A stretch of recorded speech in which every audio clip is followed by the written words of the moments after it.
In 12 days, voters in Virginia will decide whether Democrats keep their majority in both chambers of that state's legislature.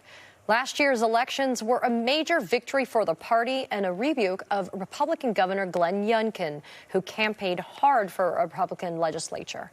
But this year, with Republicans winning the House of Representatives, United States Senate, and the White House, the bellwether state could be Democrats' first major test of enthusiasm since November. The special elections for Virginia House and Senate seats in Loudoun County will be held on January 7th.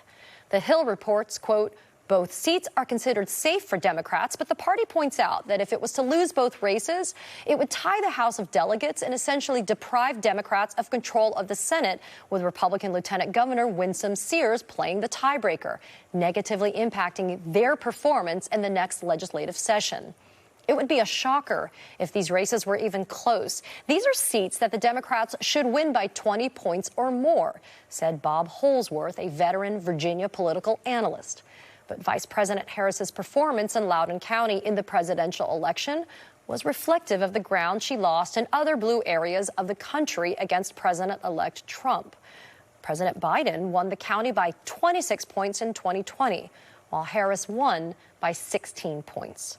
Joining us now is Virginia Democrat Don Scott. He is the Speaker of the state's House of Delegates. Speaker Scott, it's an honor to have you on the show. I mean, it's a pretty kind of basic question, right? We're coming out of that November election. We're in the midst of a holiday season. How do you get support up among Democrats for a special election that's going to take place within days after the holidays?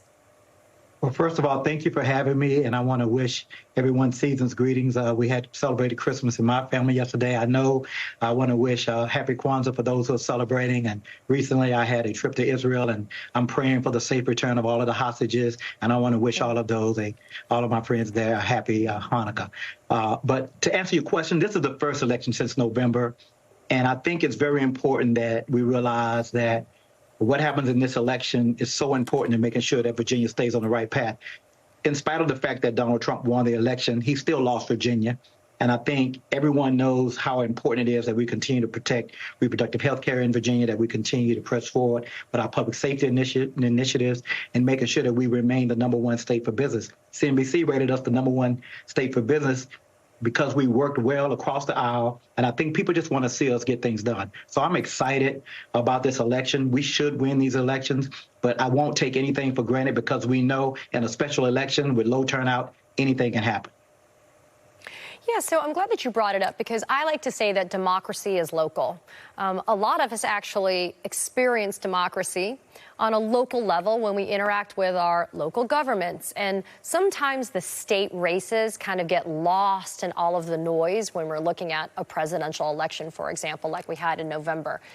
The idea of states maintaining their rights and their ability and their autonomy to make critical decisions like reproductive rights access is really a highlight of now the Democrats' argument and strategy, right? Because there's a trifecta right now with the U.S. Senate, the House of Representatives, and the Oval Office. So what is Virginia going to do to try to protect the ground that it's always had but maybe lost a little bit in November?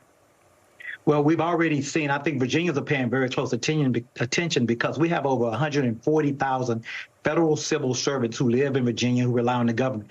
President-elect Trump has already said he's going to get rid of a lot of jobs, move them away from Virginia, move them away from Maryland to the middle of nowhere, to the middle states. And I think that would be a mistake, and it can impact our economy. We're hopeful that we'll be able to protect those jobs. And I think people are paying very close attention here in Virginia because we have to protect reproductive health care. We've done a great job. We have a constitutional amendment in this next election to enshrine and protect in our Constitution the right to bodily autonomy. We're going to pass a bill to make sure that we also take out the antiquated ban on same-sex marriage that's also in Virginia's Constitution. So we have a lot of work ahead of us. We have two great candidates, J.J. Singh running in the House and Kannan Srinivasan running in the Senate. And I think they're out door knocking, they're out working, they're out messaging our opponents. And I think if we do what we need to do, we'll continue to. We have a very, very slim majority. It's 51-49 in the House, 21-19 in the Senate. So these two races are literally the difference between helping and protecting our health care, making sure that we continue to protect our voting rights freedoms, and make sure that we continue to create an opportunity, an economic opportunity that works for all hardworking Virginians. So I'm excited about the work that we have ahead of us. Virginia House of Delegates Speaker Don Scott, happy holidays. Thanks for being here. Appreciate it. Happy holidays. Thank you.